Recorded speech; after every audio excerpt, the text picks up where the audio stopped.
Bom, pessoal, vamos retomar então a nossa discussão a respeito desse problema, falando agora sobre o sistema linfático, tá? O que é esse sistema linfático, né, pessoal? Começando daí. O sistema linfático, pessoal, como é vulgarmente conhecido, é o sistema de defesa do nosso corpo. Tanto pelos vasos linfáticos quanto pelos linfonodos, né?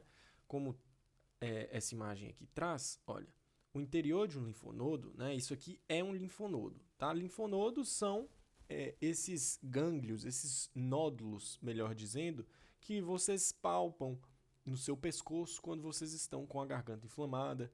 Eles podem ser palpados no pescoço, em várias regiões do pescoço, atrás da orelha, né?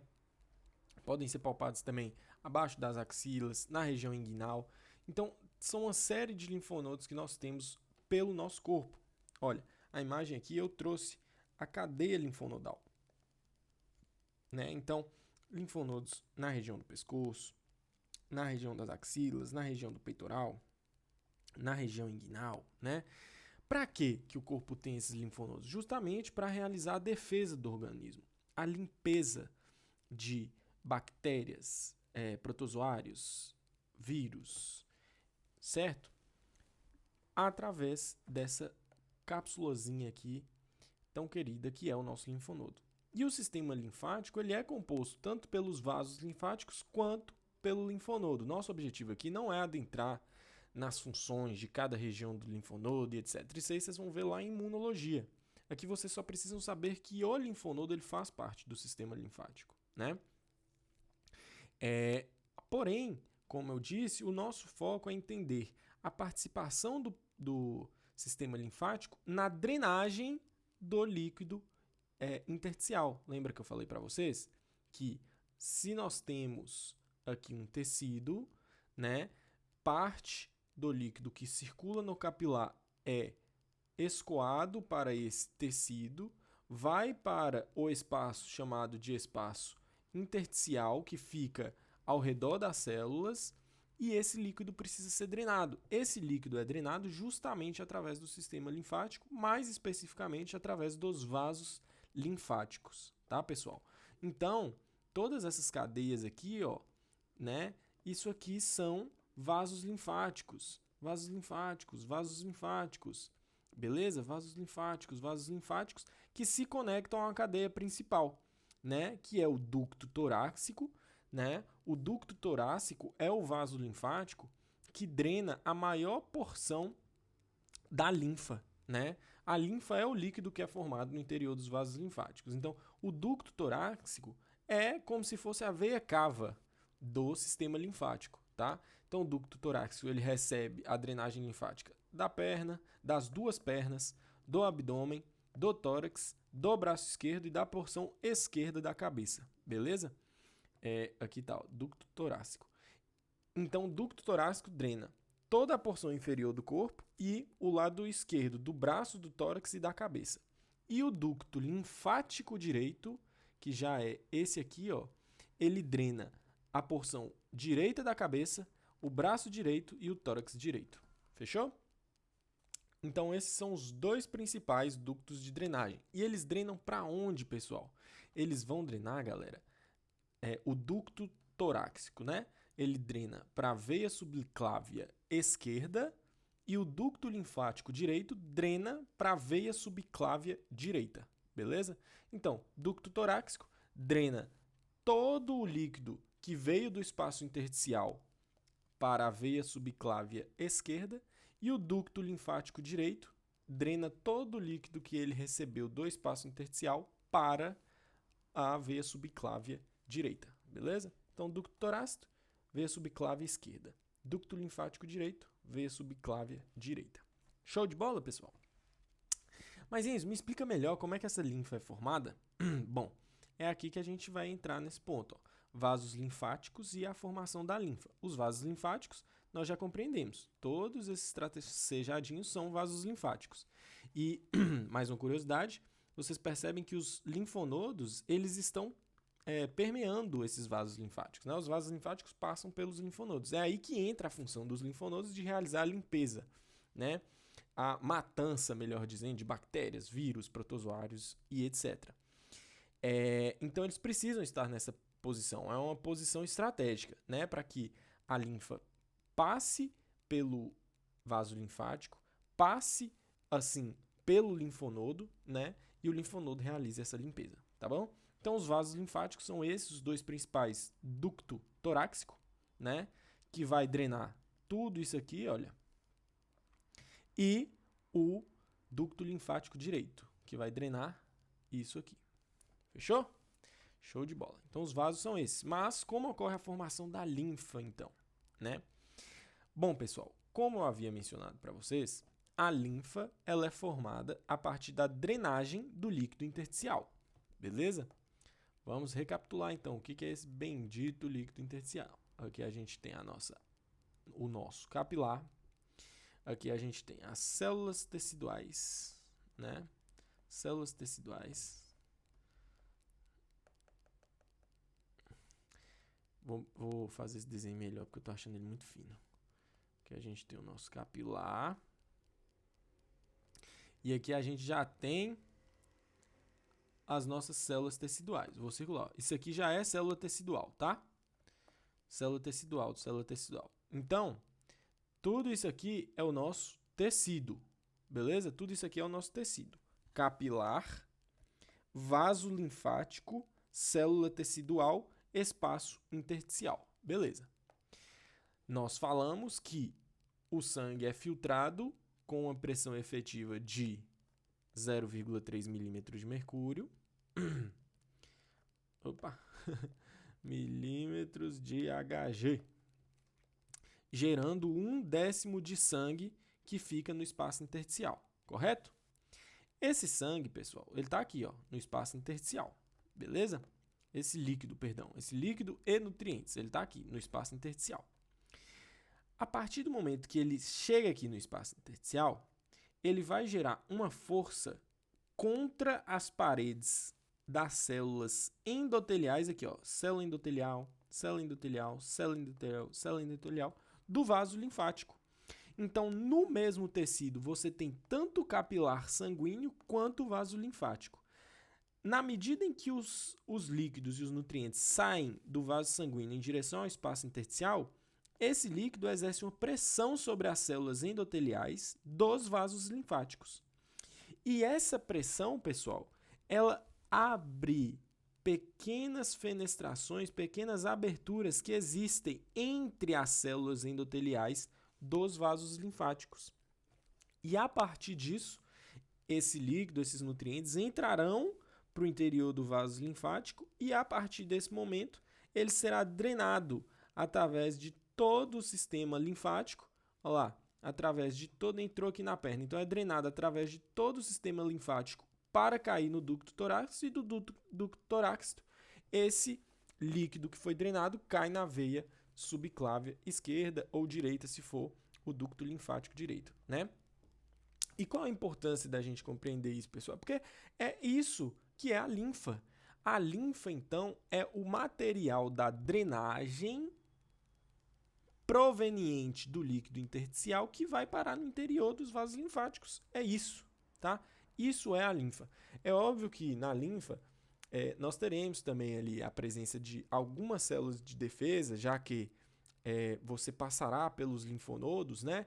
Então, o próprio linfonodo ele faz uma filtragem, ao mesmo tempo que ali acaba ficando presente algumas células de defesa e como a limpeza feita pelos linfonodos, essa linfa ela não é exatamente ela não possui a mesma concentração, assim dizendo, do líquido intersticial, né?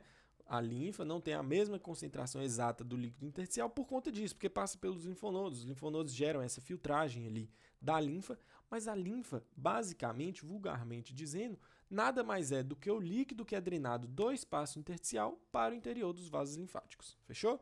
Então aqui é um vaso linfático, né? Ele é formado apenas por células endoteliais que possuem, inclusive, essas fibras de ancoragem, ó, várias fibras de ancoragem. Essas fibras de ancoragem, elas se ancoram, propriamente dizendo, no tecido conjuntivo do tecido. Beleza? Então, você tem o seu tecido aqui. No próprio tecido A, uma porção dele que é feita de tecido conjuntivo, então essas fibras de ancoragem se ancoram no tecido conjuntivo. Beleza, e aqui são células teciduais. Show? Uma característica importante dos vasos linfáticos é que eles possuem também válvulas. Lembra que a gente falou que as veias possuem válvulas? Aqui também há válvulas. Mas essas válvulas, elas não servem para prender o sangue em uma nova região. Por exemplo, a linfa não entra aqui e passa para cá abrindo essa válvula, né? Abrindo essa válvula e depois essa válvula se fecha para impedir que o sangue volte. Não é esse o funcionamento dessa válvula. Essa válvula no sistema linfático ela serve para permitir a passagem de sangue para o interior do vaso linfático. Entendeu? Então, essa é a principal função dessas válvulas. Em alguns casos, como vocês podem ver aqui, ó, elas ficam bem próximazinhas, né? Então, com certeza, elas também exercem um pequeno papel de ajuda no não retorno do líquido filtrado. Porém, a principal função dela é permitir a entrada do líquido do espaço intersticial para o interior do vaso linfático. E como que ela funciona? Eu não falei para vocês que esse líquido aqui ele exerce uma pressãozinha sobre a parede endotelial do vaso linfático?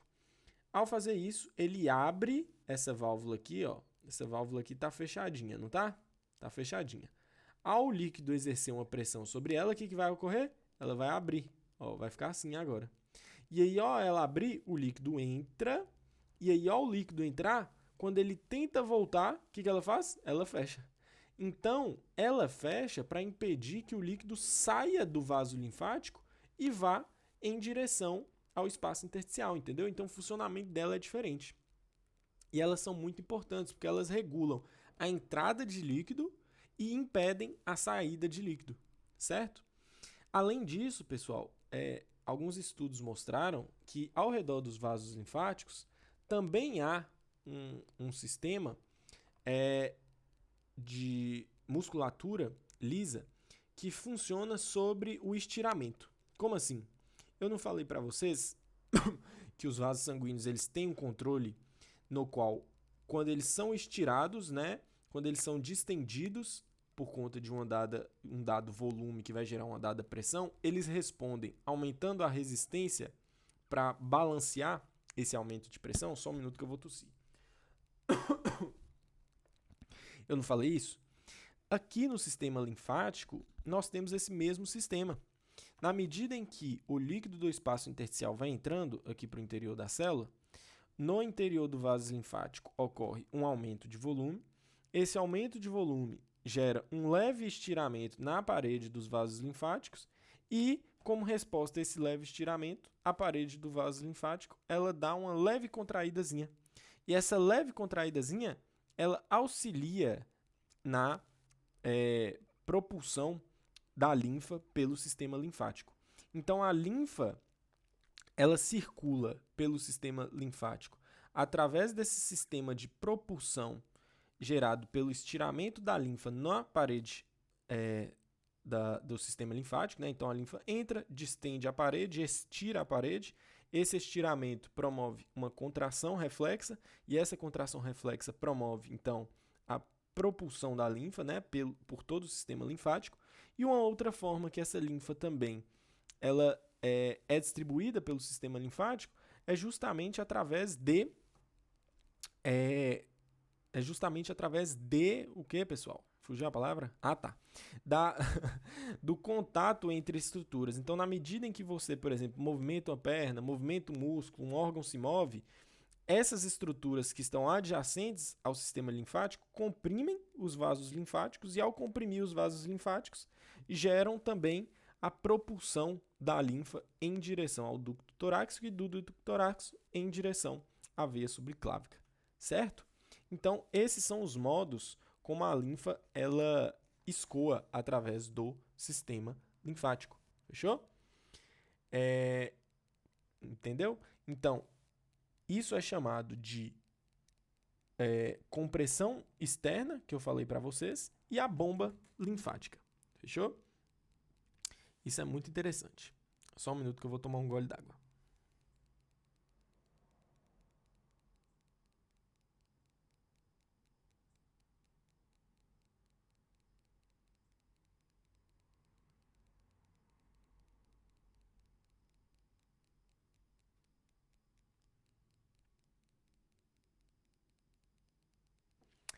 Então, pessoal, isso é muito interessante, porque o sistema linfático, ele...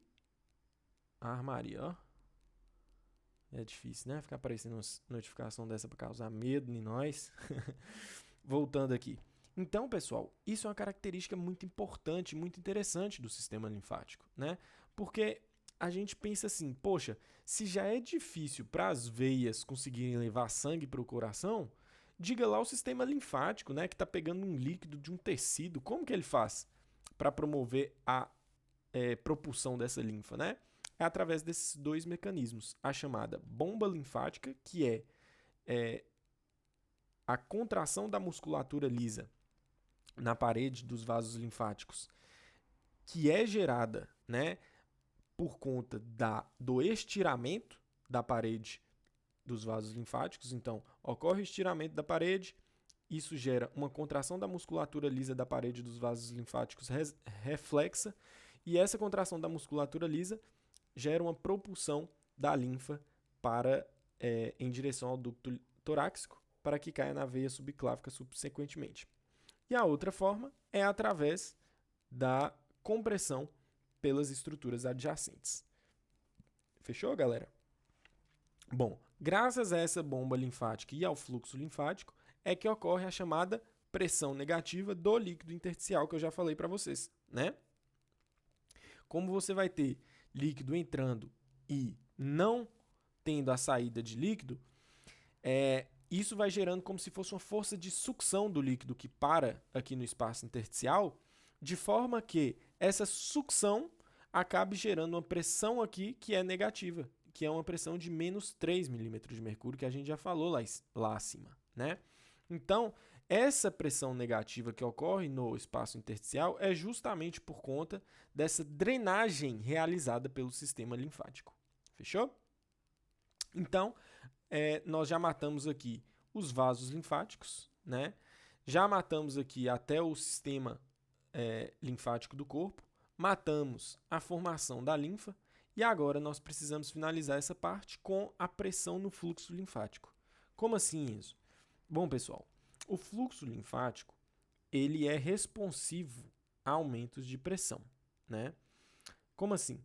Se você aumenta a pressão no líquido intersticial, isso gera como resposta um aumento do fluxo linfático, certo? Porque, veja, se está ocorrendo aumento da pressão no líquido intersticial, mais líquido intersticial pressionará as células endoteliais para que elas se abram, para que ocorra, então, a drenagem desse líquido. Então, o aumento da pressão do líquido intersticial gera como reflexo aumento também do fluxo linfático, certo? Porém, isso ocorre até certo ponto. Por quê? Porque essa pressão, olha, ela para aqui mais ou menos no zero, beleza? Por quê, pessoal? Porque vai chegar um momento que esse sistema linfático, ele tipo que vai saturar, entendeu? Ele tipo que vai saturar.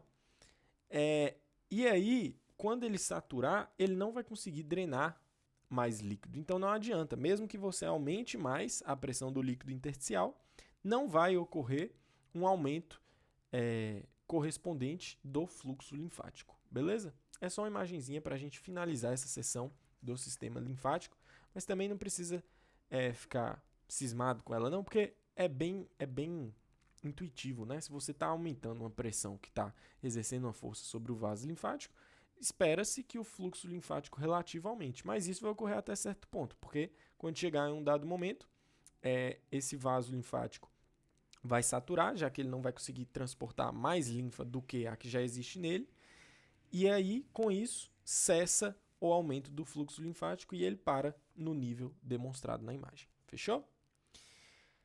Beleza, galera. Agora vamos para a aula sobre regulação e controle do fluxo sanguíneo e eu deixo vocês tirarem um tempinho de descanso. Fechou? Vou pausar e vou retornar em outro vídeo. Valeu!